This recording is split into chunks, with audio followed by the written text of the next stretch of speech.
Hi, my name is Thomas, and I've been working in the visual effects industry for about 4 years, primarily doing hard surface modeling. So basically, I kind of just wanted to make this channel to create tutorial videos on hard surface modeling in Maya. Maybe it can be a bit of fun.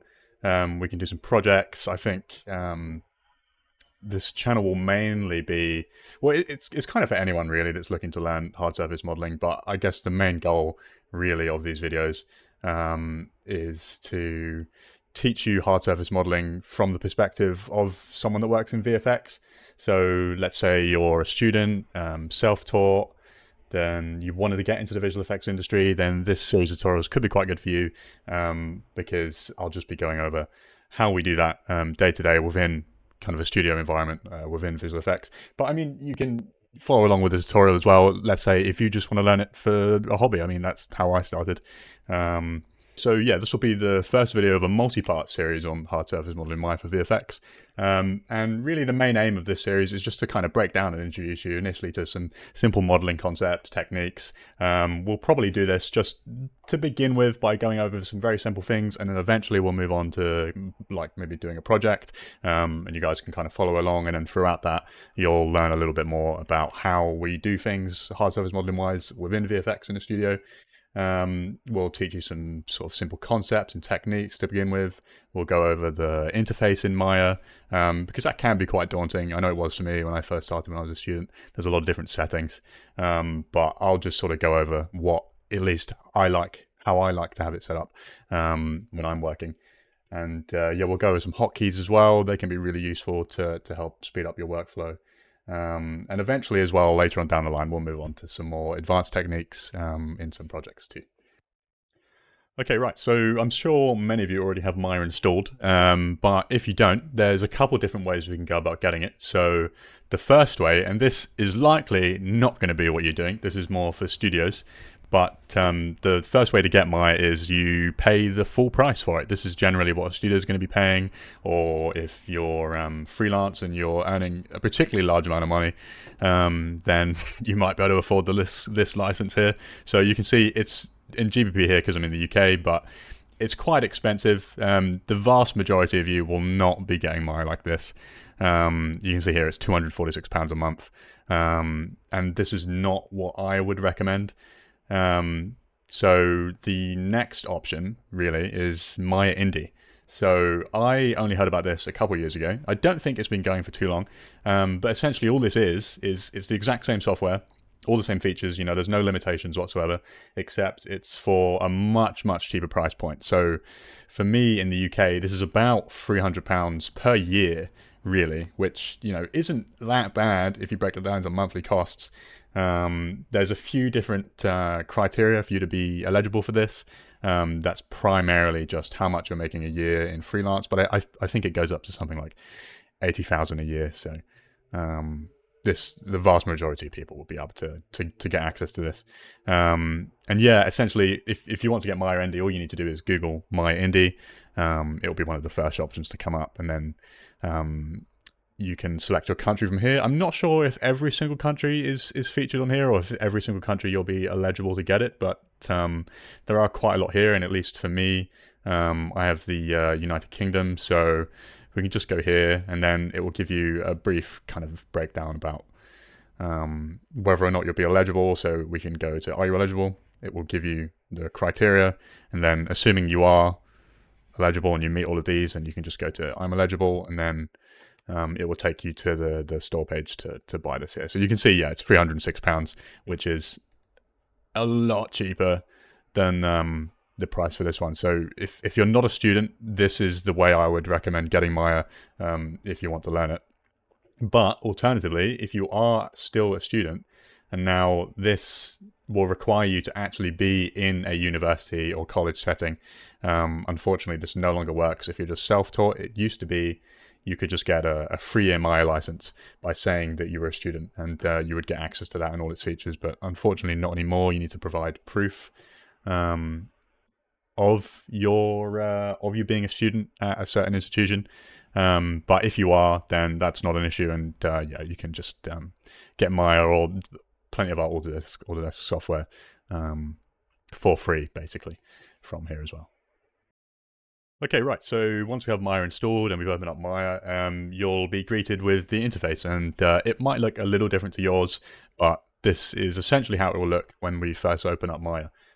So we could just go ahead and start modeling now if we wanted to, but there are a couple things that at least I like to do when I'm working. You don't necessarily have to do these, but I think it's quite good to do. So the first thing we'll do is we will go and modify our interface a little bit, okay? So in order to do that, we'll go up to Windows, Settings and Preferences. Oh no, sorry, UI Elements. And we can see here we've got a bunch of different things, but essentially what we're just looking to turn off here are the time slider and the range slider, okay? And now you'll normally be using these for animation, but since we're not doing animation and we're just focusing on modeling here, we don't actually need the to be able to animate. We don't need a time slider here, and I just like to remove it because it gives us a little bit more space to see what we're doing. Not too much, but I think it's quite nice. It makes the UI a little less cluttered. The next thing I'd recommend to take a look at is there's a couple different buttons up here, okay? So if we go ahead and just make a cube, and don't worry about the different hotkeys I'm using here right now, if you can't follow along, we'll go into that in a little bit, but this is just to sort of demonstrate what I'm talking about here with the UI. So there's, like I said, there's a couple different things we can turn on here. You'll notice the edges of our cube here are quite sort of pixelated, a bit jaggedy. So what we can do to just kind of clean this up and make things look a little easier to see is if we come up here and click this button, it's going to turn on anti-aliasing. And now what that's doing is just smoothing out the edges, making them a little less jagged, and it just kind of makes it more pleasant to look at, easier to see as well. And then also something else we can do is there's a feature here called ambient occlusion. Now that doesn't look like it's probably done a whole lot with just that cube, but if we add another one there, you can see it's adding kind of a shadow here.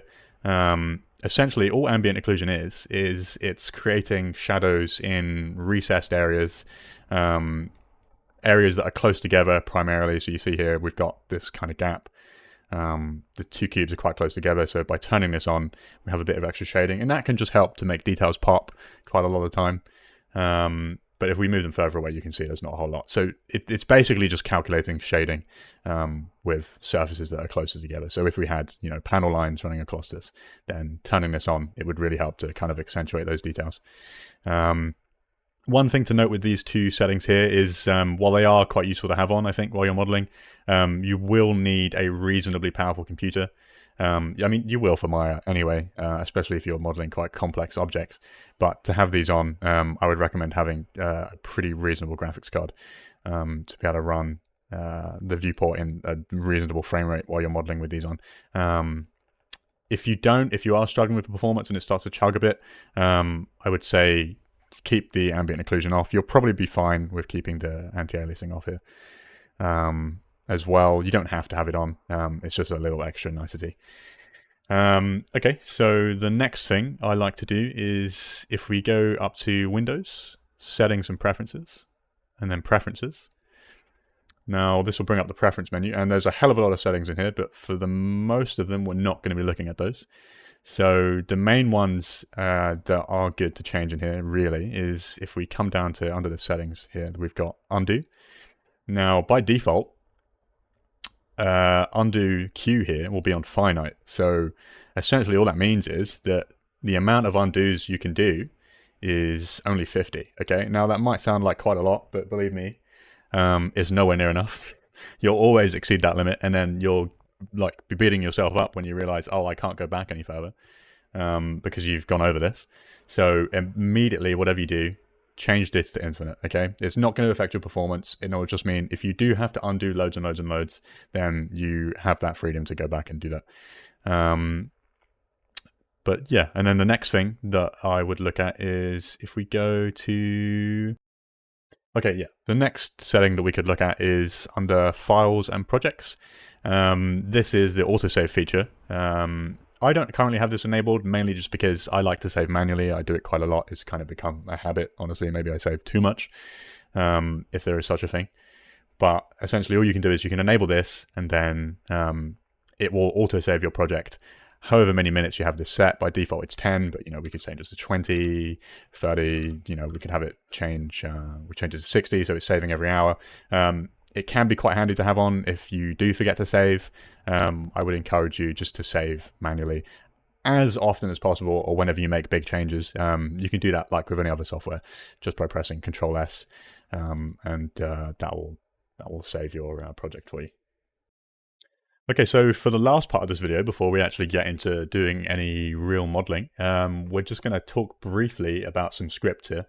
So within Maya, of course, you have the default tools, but you can also add extra scripts, which I would encourage everyone to do if you can get a hold of some. Some of them are free, some of them you do have to pay for. Many of these will be in the form of Mel scripts. All that Mel is, it's an inbuilt scripting language within Maya. A lot of people write scripts in that. And then you've also got Python as well, that a lot of people write their scripts in. And yeah, I have a few up here. Some of these are paid for, so unfortunately I won't be able to share these, but I would highly recommend them. I'll include links in the description to all of the scripts I'm using, if you do want to get them. I think these ones are pretty inexpensive, and the guy, honestly, he has so many scripts. It's incredibly useful. I'd highly encourage you to get some of these. But the ones that we are going to look at here, the free ones, which I will be providing in the description, is first of all this little script called Comet Rename. Okay, so Comet Rename is a fantastic little tool that allows you to quickly and pretty easily, really, rename your objects in your scene, okay? So for the longest time, even while I was working in visual effects, I would go and rename things manually quite a lot of the time. In a studio, they'll have their own specific naming conventions that you have to follow quite strictly, because you're going to be handing these models to somewhere else down the pipeline, be it rigging, animation, etc. But I think also as well, even if you're not working in a studio environment, it's still a good idea to maintain a pretty clean and tidy scene in your outliner, okay, just for your own peace of mind, just so you know what's going on, right? If you have a million different objects called p-cube 1 to 2 billion or whatever, then it's quickly going to get confusing what's what in here. So name it something sensible, that's what I would encourage you to do. And to do that quickly, you can use this little tool here called Comet Rename. Free tool, fantastic. I only really discovered it a few years ago. But essentially what it allows you to do is just very quickly and easily rename a bunch of different objects in your scene. So let's say we have, a few different cubes here as our example objects. And now there's a number of different things we can do here, okay, with this tool. You see here we've got these different features. So up here we have search and replace, okay? So essentially what that's going to allow you to do is you can search for a specific keyword within your objects. So let's say, this object here is called p-cube, but there's a capital C. So right, let's say we want to replace that capital C with something. So we can go capital C, replace it. Let's say we're going to replace it with a capital A. I don't know why we'd do that, but just for the example here. And you can see what it's done is it's gone, found all the capital C's in the selected objects and replaced it with what we need. And you can get a bit further into this, let's say you had a bunch of objects that had left in it or something like that, then you could search for that specifically. And it's very useful to quickly rename things, specific parts of the name. A lot of the time, within a studio environment, you might have prefixes and suffixes on the names. So let's say you have an object, you would normally split it up into, left, right side, and center. If you had a car, you imagine you have the left doors, the right doors, and you've got the center of the car. And all that means is that you would name the left parts of the car appropriately. So you may include the prefix, left, right? Or just L for short most of the time. So if we do that here and we select our objects, what's going to happen is click add prefix, and you see here it's added an L to the front of everything. Okay, so that tells us this is the left side of something. Also, we can add a suffix. This can really be whatever you want. Normally within a studio, and just what I like to do for my own sanity, is if I have an object in here, let's say it's a piece of geo, then all I'll do is give it the suffix geo. Normally as well, I'll add little underscores just because it makes it sort of cleaner and easier to read, right? So you got to add suffix, and there you go. You've added your underscore geo to the end of the object there. And finally, what you can do, this is probably the feature I use the most of this, is that you can just batch rename things. Okay, so we have our cubes here.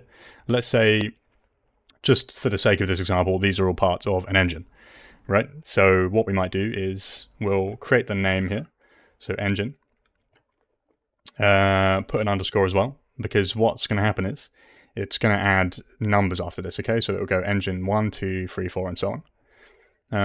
You can choose whether you want to start on like 10 or 200 or whatever. Let's say you have already some objects starting up to 199 and you want to rename from 200, then you could do that. But for this, we're going to start from 1. And padding, essentially all that is how many digits the numbering is. So with a padding of 0, what that will do is, you can see here 1, 2, 3, 4, 5, 6, 7, 8, 9. So it's just a single number. If we increase that to 3, what that's going to do is add an additional 2 digits to bring us up to 3.